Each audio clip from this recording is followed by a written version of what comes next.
Well, season two of the Trump presidency is getting off to a pretty fast start. Donald Trump and a lot of his staffers have now been caught in a just massive, gargantuan, monstrous lie yesterday. And it relates to that resignation of the White House staff secretary, Rob Porter, that we've been talking about. We now know that Rob Porter was accused of beating not one, but two ex-wives, and he's no longer working for the Trump administration, but still, as far as we know, dating Donald Trump's communications director, Hope Hicks, although that will probably be a story for a different day, I predict, although today I don't have news about that for you.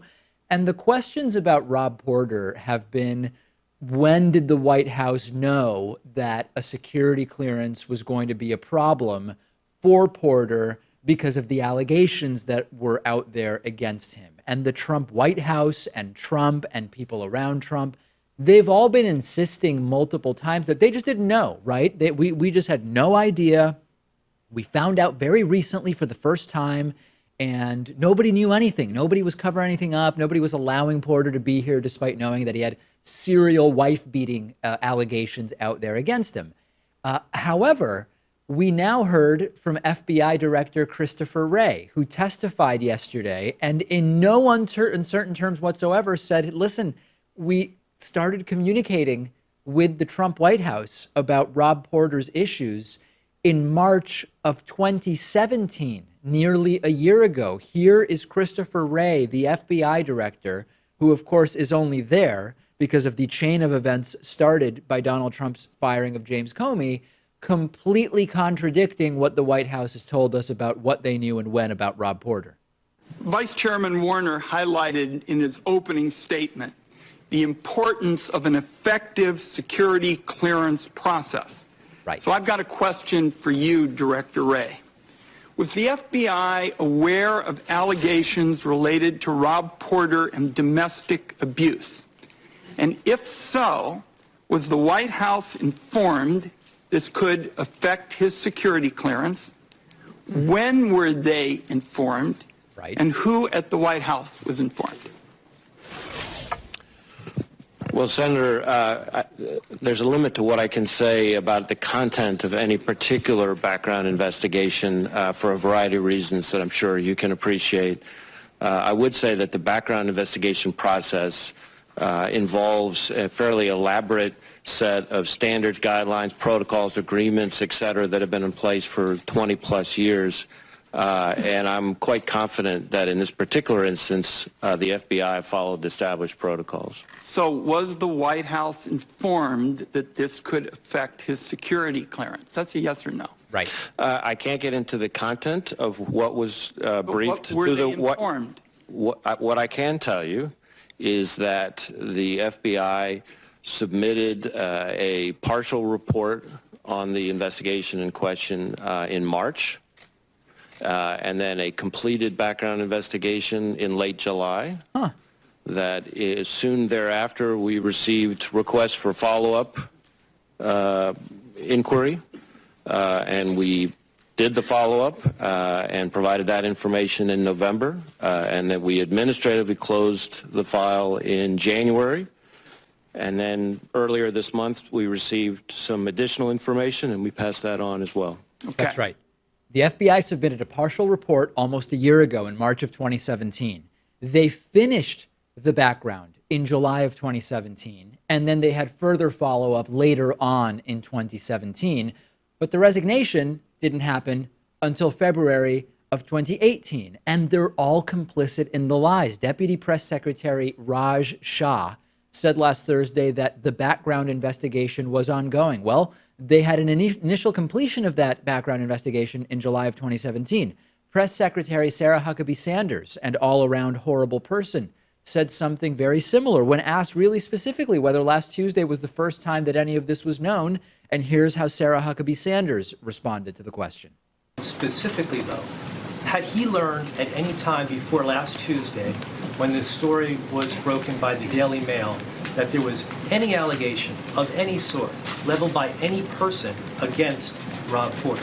Again, I can't get into the specifics. I can tell you that the process for the background was ongoing, and the White House had not received any specific papers regarding the completion of that background check. So I can't go any further than what we've already said on that point. The White House had received no specific papers, except that they had, according to FBI Director Christopher Wray, they had received all the papers because the investigation had been closed. And it gets even worse because it is now being reported that Porter almost became deputy chief of staff. Had this not been broken by media outlets, we might have had Rob Porter deputy chief of staff. There's a tweet from CNN's Brooke Baldwin saying that Caitlin Collins is reporting that just before Rob Porter resigned amid the allegations of spouse abuse, the White House was considering promoting him to deputy chief of staff. Well, they dodged that bullet, I guess we could say.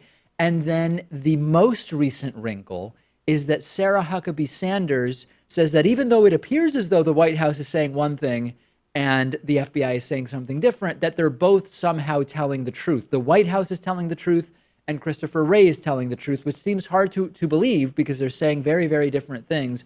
But here is once again Sarah Huckabee Sanders. You and Raj, and you just said this again, that the investigation was ongoing. Christopher Wray said it was closed in January. So who's telling the truth here?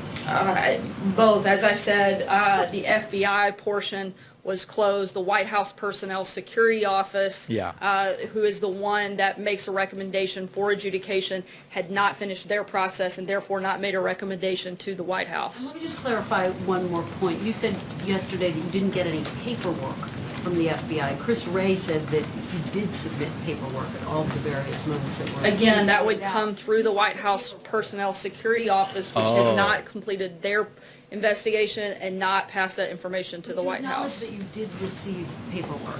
Again, the White House, I think you need to be very clear about there's multiple groups here. Listen, you need to understand that the internal mail system of the White House, sometimes things aren't properly posted. So just because you send papers doesn't mean that the papers are received. It's an unintelligible explanation. And I don't plan on spending too much more time on the Rob Porter thing specifically, although its repercussions I'm glad to continue talking about, because as vile as it is, it just confirms what we already knew about the White House, Pat, which is that there's some undeniable realities here when it comes to sexual abuse, right? And lying. Number one, this confirms Trump lies and people around him lie. We knew that already. Number two, it confirms that Trump and people around him don't really care about sexual assault, right? Exhibit A being Trump is president and has more than a dozen sexual assault allegations against him. And that's why they covered for Porter so long. It just wasn't a big deal to them that he was accused of beating multiple ex-wives. Well, it is pretty odd to me why the White House would face all this political retribution for the sake of Rob Porter. Yeah. Especially because it's not as if Trump is opposed to firing people. He was course. doing it once a week. But I think he just doesn't take sexual abuse very seriously. He always believes the men and he never believes the women. It just doesn't really matter, right? That's the point. It wasn't some concerted effort to cover up Rob Porter. They just don't care about domestic abuse and sexual assault. And if it doesn't, it's not even clear his voters care about it because they voted for Trump despite those dozen allegations. If they cared about this, Trump wouldn't be president in the first place. So the way that this has all been carried out is really no surprise whatsoever. The video you just finished watching was made possible by you through the membership program. You can sign up for membership at davidpakman.com/membership. We are viewer-supported independent media. You can use the coupon code IVoted17 for a 40% discount off of your membership.